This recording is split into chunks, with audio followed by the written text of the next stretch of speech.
The Timberwolves blow out the Miami Heat, a nearly perfect performance for most of this one from Minnesota. We'll talk about what they did right to pull ahead early next.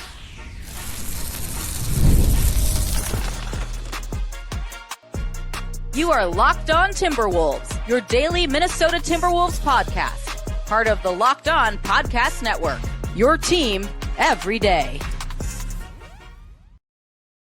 Hello and welcome to the Locked On Wolves podcast, part of the Locked On Podcast Network, now the #1 sports podcast network. Today's episode is brought to you by FanDuel. Before tip-off, check the FanDuel app and see what's dropping during NBA Happy Hour every Friday from 6 to 7:30 p.m. Eastern.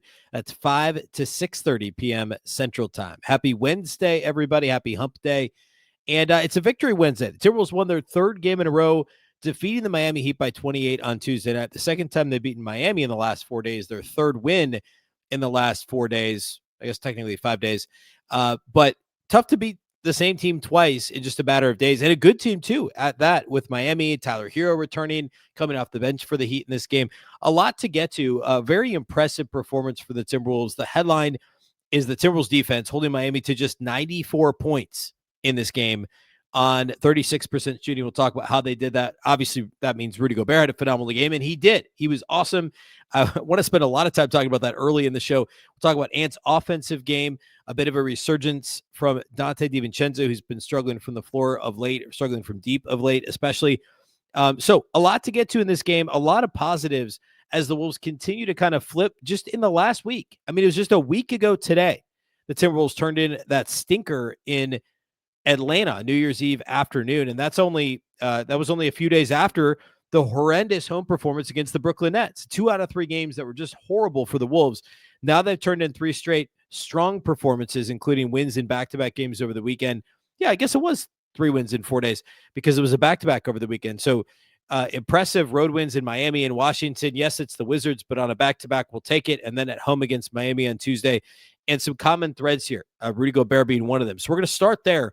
First, a big thank you off the top for making Locked On Wolves your first listen every single day. Of course, this show is free and available everywhere. That includes YouTube, as well as all of your favorite audio platforms. Wherever you like to listen to podcasts, you can find Locked On Wolves. All right, we got to start with the Timberwolves defense. This game started out with a lot of offense. It was kind of back and forth, played at the Heat's pace. Miami plays at one of the fastest pace in the entire NBA. They scored 29 first quarter points. Ant was great offensively. Naz Reid came in and was great offensively, and it looked like the pace of the game could be an issue. But the Timberwolves slowed down Miami starting in the second quarter. The Heat didn't score more than 25 points in a quarter the rest of the game, and they finished with 94 points on 36% shooting, only 32% on threes as well. Minnesota forced 17 Miami turnovers in this game. A very, very impressive defensive performance, and it starts with Rudy Gobert. And here's the thing. There's been plenty of games this year where we've been able to point at the perimeter defense for Minnesota just not being good enough, and that's been a problem kind of pretty consistently. Well, guess what? Miami doesn't have enough guys that can straight beat you off the dribble and hurt you to really make that a problem. Like Norman Powell, yeah, he's expanded his game a little bit, but that's not really it's not going to terrify you, right? Andrew Wiggins, we know what he can do. We also know what he can't do. And he only ended up playing 10 or 26 minutes, scoring 10 points on 10 shots. Tyler Hero, yes, but also first game back in almost a month. He was good off the bench for them, but there's nobody that is a dynamic, quick guard that's going to kill you off the dribble. And Gobert was able to control this game in pick and roll. He was in a drop as usual, but Minnesota was, when they did switch on the perimeter, it was solid. Gobert was just controlling anybody that he got a switch on. My favorite moment of the whole game, I said this on X, was in the first quarter. There were a couple of moments where Jamal Crawford made a Gobert-like comment. I should go back and rewatch what he said. Jamal Crawford announcing for NBC and Peacock alongside Noah Eagle, who I thought did a really good job. Jamal Crawford had some good moments, but Crawford had a couple comments about getting switches on Gobert and what Miami was trying to do and all this stuff. And then he goes, Hero's got the switch if he wants it. And Tyler Hero on cue tries to take Gobert off the dribble, and Gobert promptly strips the ball away from it. Turnover on the Heat. There was one other time in the first quarter where he made a Gobert comment. It was just like a classic current or ex-player, snide remark about Gobert. And this is on the heels of the video that was widely circulated on X of Bam Adebayo on Saturday, saying that Gobert can't guard him. Well, first of all, Bam didn't shoot the ball well when Rudy guarded him on Saturday. And in this game, guess what? Bam Adebayo had 7 points on 11 shots. Looks like Rudy can guard him just fine. Oh, and there was the possession where Gobert blocked. I forget who the first block was against. Might have been Jovic or Larson. He blocked somebody in the paint. Ball goes out of bounds. I think it was Jovic. He get it back. End of shot clock situation. Bam Adebayo takes Rudy under the rim and out on the other side, and Rudy just knocks the ball away. Shot clock violation on Miami. 2 blocks by Rudy Gobert on the same possession. 1 on Bam Adebayo. Just phenomenal. So in case anyone's wondering, Bam had 7 and 11 in this game. Rudy had 13 points, 17 rebounds, and a pair of blocks. And no, Bam Adebayo had 0 blocks for the Miami Heat. Also, his team lost by 28. So I feel like we know who wins this matchup between Bam Adebayo and Rudy Gobert. Rudy Gobert is playing some of the best basketball we've seen. He's had stretches like this basically all 4 years he's played in Minnesota. But this is just a really nice stretch. And I talked about this pretty extensively on yesterday's show. So if you missed it, go back and listen to it. But Rudy Gobert is playing phenomenal basketball. I thought he controlled the paint in this game. Ultimately, Minnesota won points in the paint, 62-38. They had 24 more points in the paint than the Miami Heat. And that's predominantly Rudy Gobert just dominating. Randle was good. I thought on the glass. I thought for the most part, Minnesota did a pretty good job there too. Naz Reid was really good. I thought Naz did a good job when he was put in switch situations on the perimeter. He's a bit spottier there, obviously switchable, but can be spotty. But again, Miami, it's actually not a bad matchup for Minnesota. The pace thing has always had made me a little nervous kind of going into these 2 games because of what Miami can do when they inject pace into the game, and Minnesota can get overextended a bit in those situations. But there's nobody that's going to hurt you off the dribble with this Miami team. And the Timberwolves were just able to kind of do whatever they wanted defensively.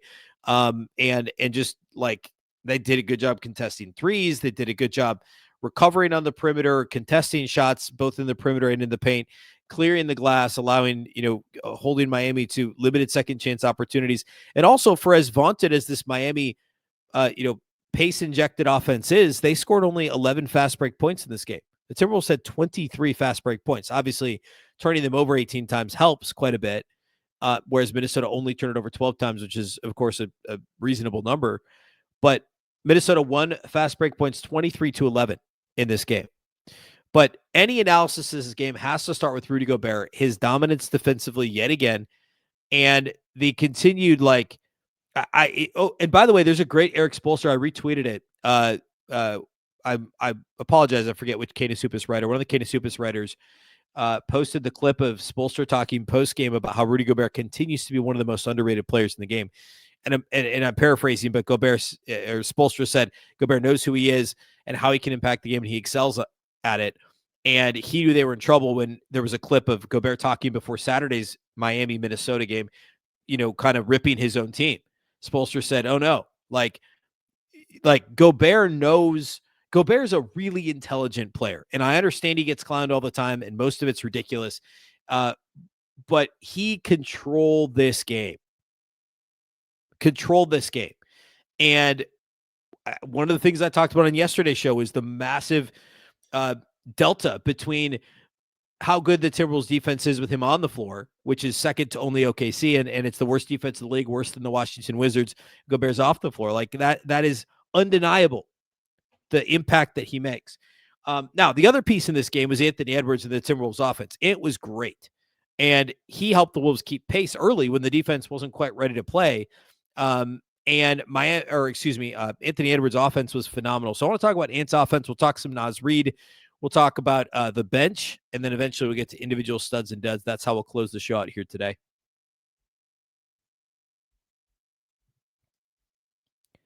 Today's episode of Locked On Wolves is brought to us by our title sponsors over at FanDuel. Fridays already feel different during basketball season, and FanDuel is making them even better. Every Friday night before the games tip off, FanDuel gives fans a new way to kick off the weekend with NBA Happy Hour. NBA Happy Hour is your official pregame, a limited time window where special offers drop right inside the FanDuel app before the action starts. Fridays from 6 to 7:30 Eastern, that's 5 to 6:30 Central Time, have become appointment viewing with NBA Happy Hour. You can open the FanDuel app during happy hour, and you'll see something new every time.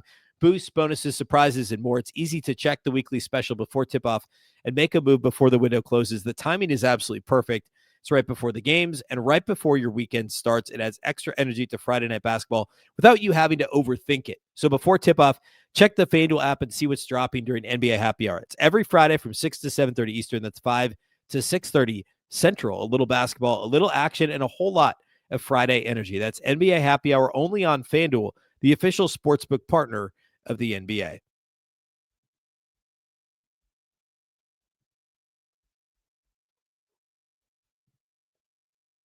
Big thank you once again for making Locked On Wolves your first listen of the day. And of course, thanks for helping to make Locked On the #1 sports podcast network.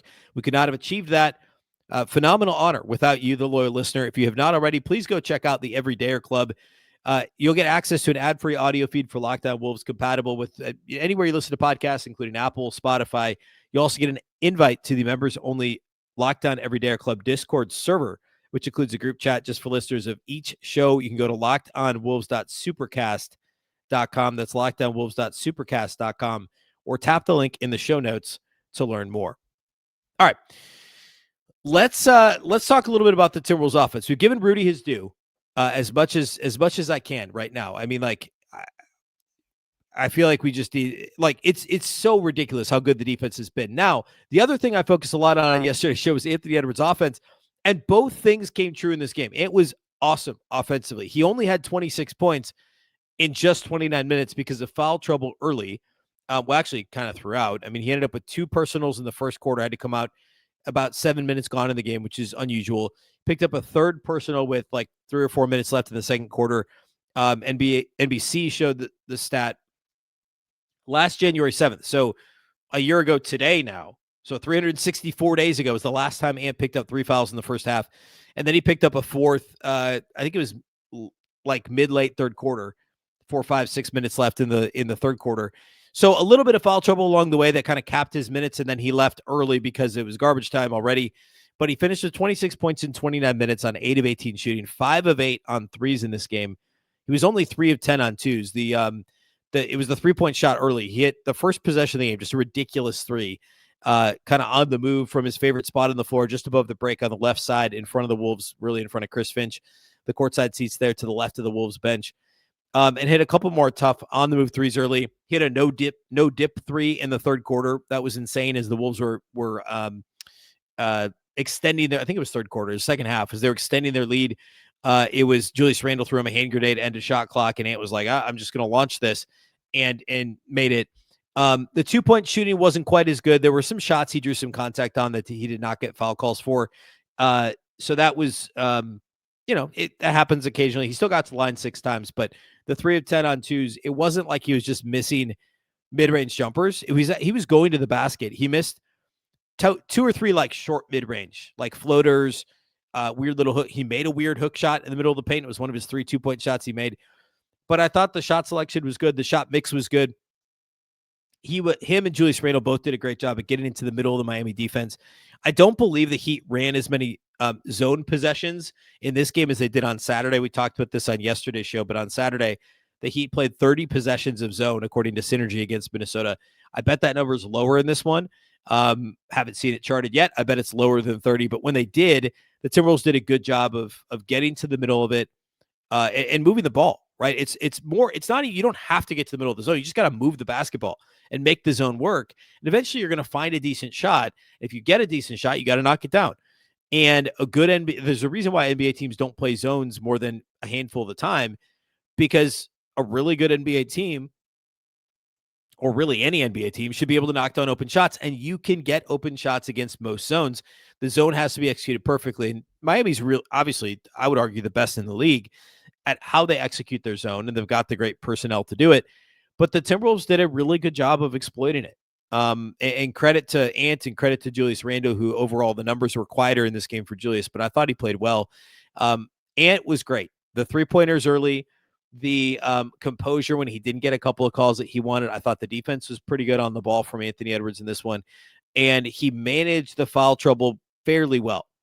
I actually thought he could have been a little more selfish. I know he squeezed the trigger 18 times in 29 minutes, still led the team in shot attempts. But like, he was so hot early in this game.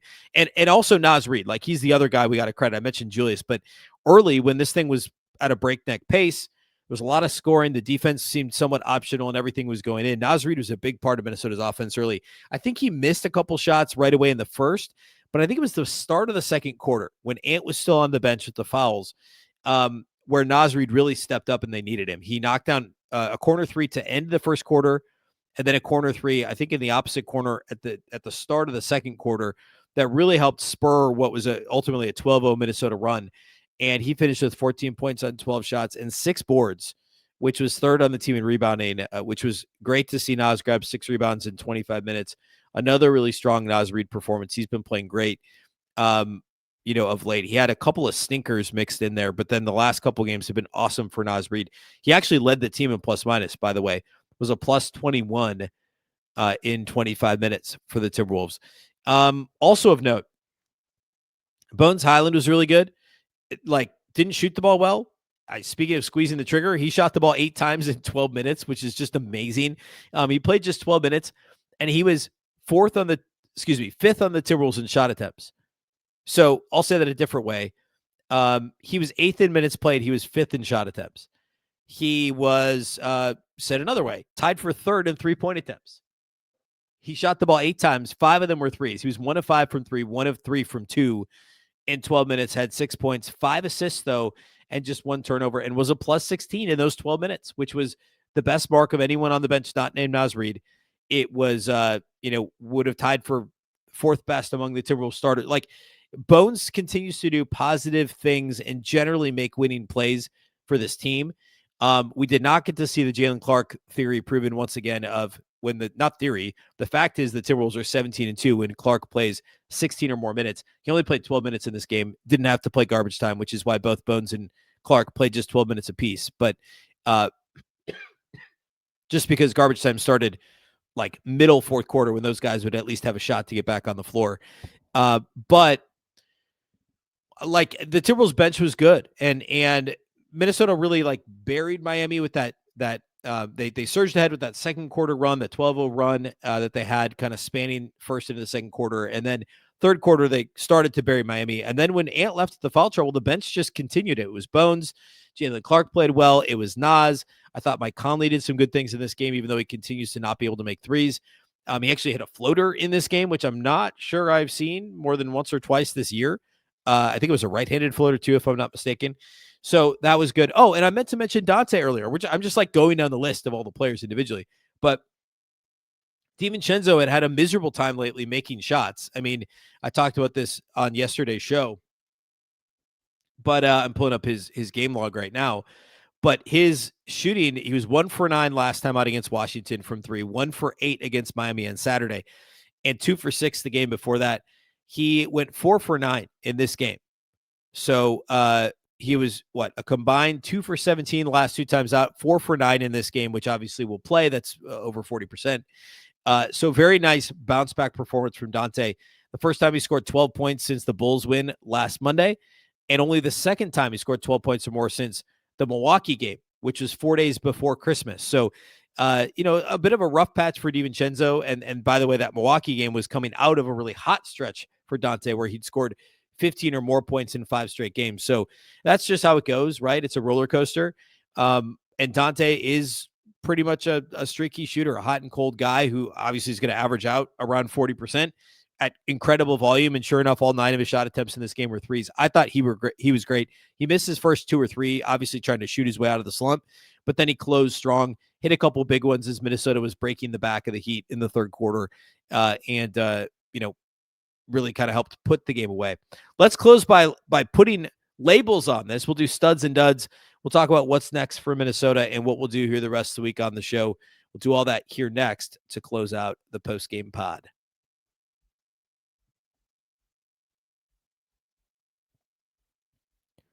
Today's episode of Locked On Wolves is brought to us by our friends at Rocket Money. Let's be real. Managing your finances can feel overwhelming. Between subscriptions you forgot about, bills that keep going up, and trying to figure out where all your money actually goes each month, it's easy to feel like you're losing control. And who has time to track every transaction or hunt down hidden fees? Well, that's where Rocket Money comes in, the personal finance app that helps you take control. It finds and cancels your unwanted subscriptions, monitors your spending, and helps lower your bills so you can grow your savings. I'm always surprised at how subscriptions add up. Like I've got a number of streaming services, and it turns out they've all gone up in price over the last year. When you total it up, I bet it's probably another 12 to 15 bucks a month that I'm spending versus what I was spending a year ago with those services. So maybe it's time to consolidate, and Rocket Money helps me kind of wrap my arms around what's changed there. Helps you track all your subscriptions, lets you cancel them right in the app with just a few taps as well. There's no more hunting down customer service numbers or any of that. Plus, the automatic transaction categorization is a game changer too. You can finally see exactly where your money is going each month. Let Rocket Money help you reach your financial goals faster. Join at rocketmoney.com/lockedon. That's rocketmoney.com/lockedon. rocketmoney.com/lockedon. Today's episode of Locked On Wolves is also brought to us by our friends at Prize Picks.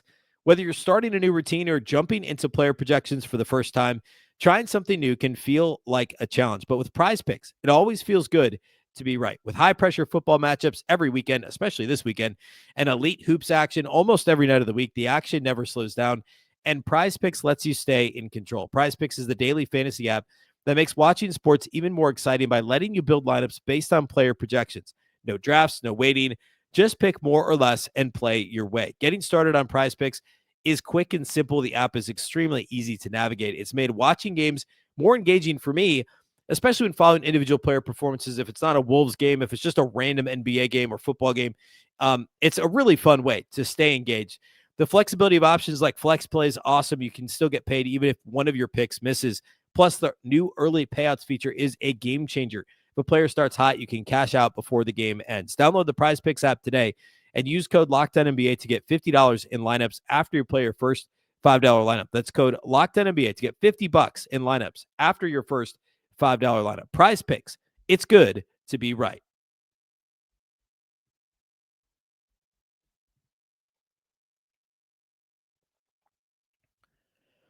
All right, let's close with individual studs and duds. I've already kind of ran down. I typically do three big things off the top, but I was so, passionate about the performances from Gobert and Ant and Naz. Guess what? Those are my studs for this game. No surprise. Ant with 26 points on 8 of 18, 5 of 8 from outside the arc, 5 of 6 at the line, 5 boards, 3 assists for Ant. He did have 3 turnovers, but he had 3 stocks as well. 1 steal, 2 blocks in this game for Anthony Edwards, and was awesome in just 29 minutes. Rudy Gobert was really kind of the driving dominant force in this game. Ant obviously on the offensive end, Rudy on the defensive end, but I thought he was good offensively once again too. He had no offensive rebounds until like the last minute or so of the first quarter. He finished with, no rebounds, not just offensive rebounds. Gobert finished with 17 boards to go along with 13 points, 5 of 6 shooting, a perfect 3 of 3 at the line for Rudy, 1 assist, a couple of blocks, 4 of his 17 boards were offensive rebounds, and he was second on the team with a plus 20 in plus minus. And my other stud was first in plus 20 plus in plus minus with a plus 21. That's Naz Reid, 14 points on 6 of 12, 2 of 5 outside the arc, 6 boards, 2 assists for Naz, 1 steal and 1 block. Something in common for all 3 of those studs, multiple stocks. Rudy had 2 blocks, Ant had a steal and 2 blocks, Naz had 1 of each. Fantastic. Also, I only do 3 studs, but Jaden McDaniels was great too. He had 19 points on 7 of 15 shooting. So for Jaden to be sniffing that 50% mark from the field is great. 1 of 4 on threes, hit a couple of tough twos, an insane and one with his guy Jamal Crawford watching courtside and announcing the game for NBC. Jaden was 4 of 5 at the charity stripe, 3 rebounds, 2 assists, and 2 steals and a block. So he also had 3 stocks. Minnesota had 3 players that had 3 stocks in this game. Fantastic performance from Jaden as well. I mentioned Julius earlier. I thought he was good, 15, 11, and 5. Dante was good. Naz, we talked about. Conley was fine. Jalen Clark was good. There's no duds in this game. Garbage time, Johnny Juzang, I'm not going to give a dud for garbage time, but Juzang forced a few shots, couldn't make one. Rob Dillingham had a couple great passes, but also couldn't make a shot from the field. Joe Ingles with a crazy dime. Joan Berenger was awesome in garbage time. He had a couple of tip-ins off of offensive rebounds, and then he had a really tough bucket that he squeezed in off the wraparound pass from Joe Ingles. Just a great pass and a great finish. Berenger, I'm not saying he should play more than 8 to 10 minutes a game, but low-key, he could play solid fringe rotation minutes right now. I'm confident of that. I think he'd get overextended if you asked him to play like a true backup role, but spot minutes right now, the dude's length and athleticism and activity level are, and I said this since they drafted him, it's not teachable. The instincts he's got for a guy that's played the game for like 4 years is crazy. His feel, like all that stuff, obviously extremely raw. There's a lot to learn. He gets pushed around the defensive glass, the offensive glass. I said this in summer league. The offensive glass, he's great on the offensive glass because it's all instincts and want to and size and athleticism and length. He's got all that in spades. On the defensive end, the technique isn't there. The box out technique isn't there. He's too slight. He gets pushed around. It's just he's not as effective on the defensive glass. There'd be problems if he played more than a few minutes a game. But it's kind of how I felt about Josh Minott in the past in some ways. Obviously, different guys, but there's some similarities there about the length, the raw athleticism, the feel for the ball, the way he wants to play hard, and you can't really overextend him. But if you throw him out there for 8 minutes a game, dude's going to play hard, get you some blocks, get you some steals, get you some offensive boards, some tip-ins. I feel that way about Beringer, and God forbid there's an injury of any kind to the Timberwolves front court because they're already so thin there.